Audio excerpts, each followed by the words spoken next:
I feel so incredibly lucky and so blessed, and for the privilege of being here in New York for 30 years, 30 plus years, working with so many extraordinary people in the movement.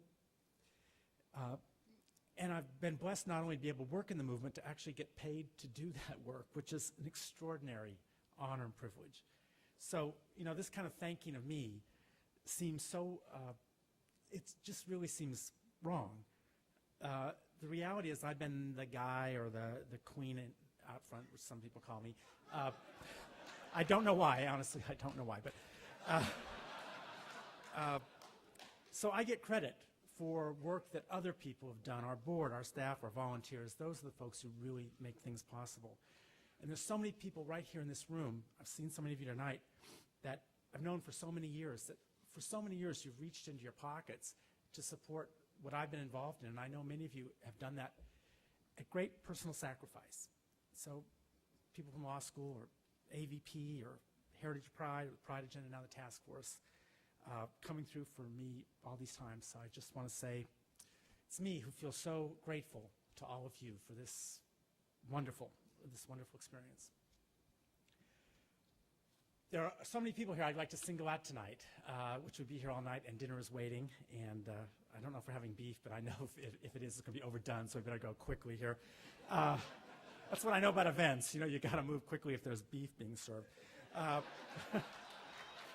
But so I'll just recognize one person, and that's the man that I've shared the last 18 years with, and I hope the next 38 years, Francisco De Leon. Thank you for always being here.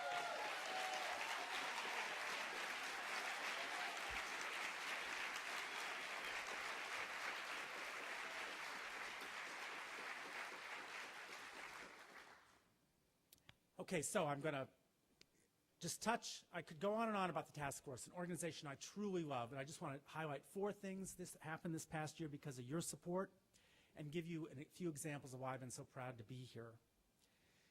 First, we played an essential role in preserving marriage equality in Massachusetts. As many of you know, we had to defeat the other side to keep them from putting a marriage amendment on the ballot, and we had to get 75% of the legislature in Massachusetts to come to our side. In the final weeks leading up to the vote last June, we needed 9 more votes. And what's happened before, and once again, our state-based allies called us and said, we need your help to flip legislators, and because you guys do it best, we're going to send you again to Western Massachusetts to flip people who voted repeatedly against us. Once again, we dispatched our organizers, and these are the best organizers in the movement, bar none.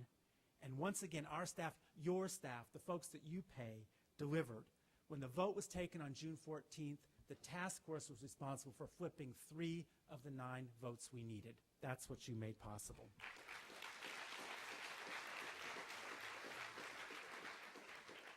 As you can see, we also save old letterhead. So,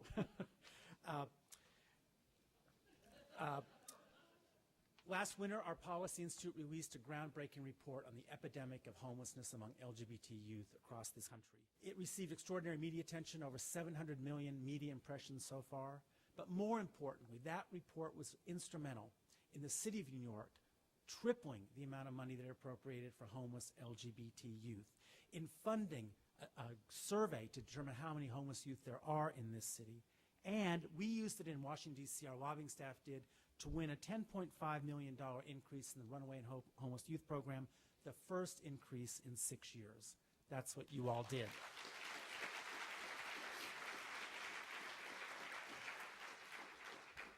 Over the last year and for the last 3 years, our staff has been leading the field campaign in California to defeat the marriage amendment, which might be on the ballot in California in November.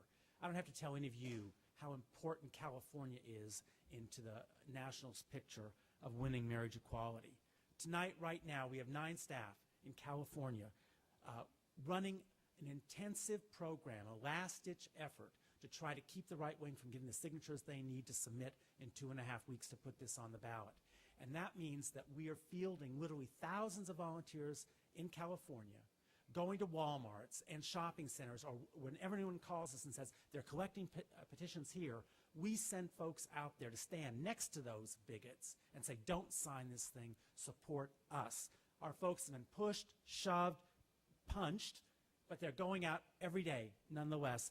That's the kind of work that you're supporting. If this thing doesn't get on the ballot, it's because you all did it, and if it does, you can count on us to keep fighting hard for victory in November. And